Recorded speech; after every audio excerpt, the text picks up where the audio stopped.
Now, you mentioned up front, right? The people think of sustainability as that eco-friendly kind of. They've got a very particular kind of perception. Can you expand, please, on how you see the other primary pillars, the principal aspects to think more broadly of sustainable travel, so that the average traveler can get it? Definitely. And I think this is the number one thing that I think has been kept as a secret really for so long. And I think it just needs to get out there of what sustainable travel really means. And it's more, like I said, than staying at a hotel. So from an industry perspective, there really is 4 universal pillars, which have been put into place by the Global Sustainable Tourism Council, otherwise known as the GSTC. Yeah. And they created these universal standards as a minimum to kind of get the industry to sort of, you know, adhere to or aim to or be guided by. And for travelers, you know, they can apply to travelers as well. So they start with sustainability management. So an idea is how is a particular tour managing their sustainability from within? So do they have a green team? Do they have some advocates? Do they have staff on board who, you know, are, you know, implementing ways in which to swap one product for another to minimize waste, those sorts of things. And then the other ones are socioeconomic is another pillar. And so that relates to, you know, how is how are staff at a hotel, for example, are they being paid fair wages? Are they fair working conditions?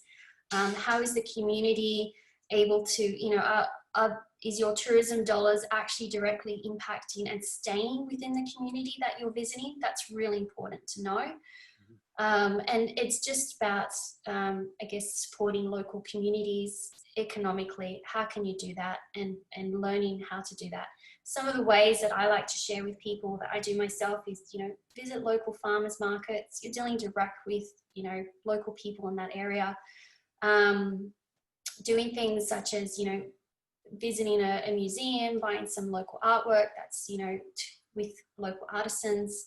If you're staying in a resort, I always go to the gift store within the resort and always ask them, what is it has that, you know, how can I support a local, you know, artist, or, you know, and have you got anything that, you know, has been made by locals? And 100% of the time there's always something, and it always adds value to me that I know I've purchased something that's going to go towards a local community that's not far from, you know, the resort that I'm staying at, and I know it's going to, you know, go directly to them, you know, the purchase that I've made. So those are the sort of things that you can think about in terms of the social economic pillar.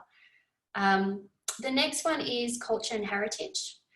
How can your travel experience help preserve culture and heritage? How can you learn, you know, the culture from the area that you're visiting as well? And a great one, as you know, to think about, we often go to, you know, Asia, and we go visit temples. That's an experience. That's a kind of a cultural experience.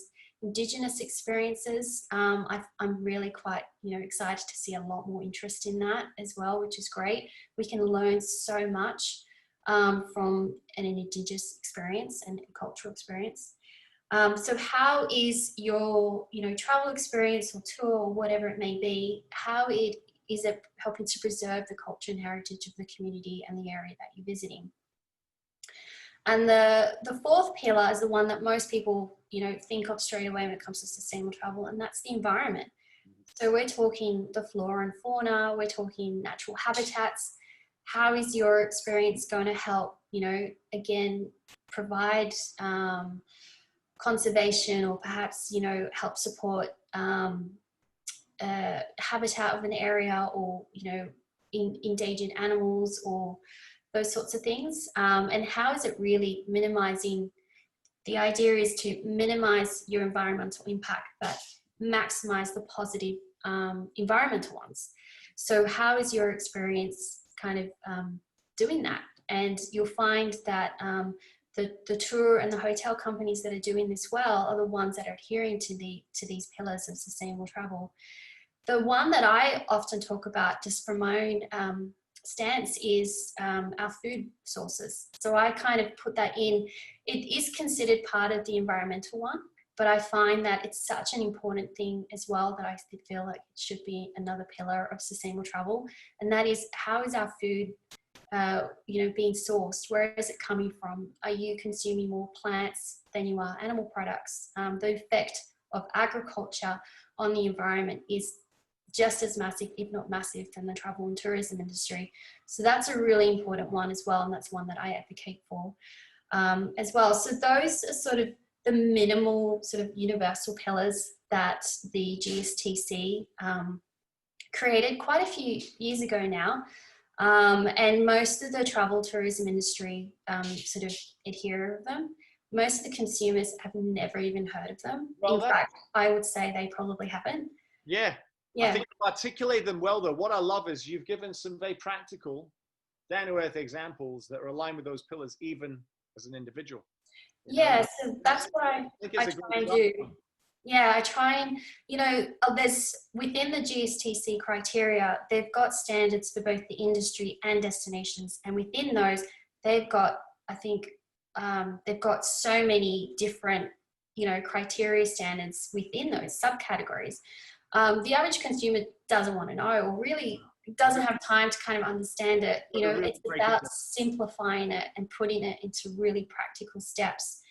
And, there are other ways in which consumers can, find certification, I should say, is a great way for consumers to find a tour operator or a hotel that they can stay at that has, reached a certain level of certification, and that they are doing these things.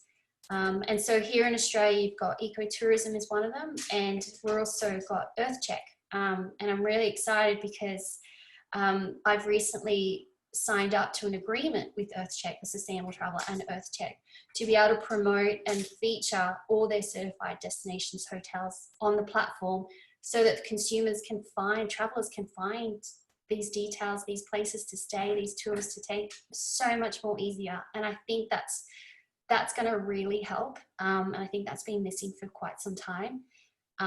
So yeah, like I said, if we can just make it easier, less daunting, for travellers, then we can all be, travelling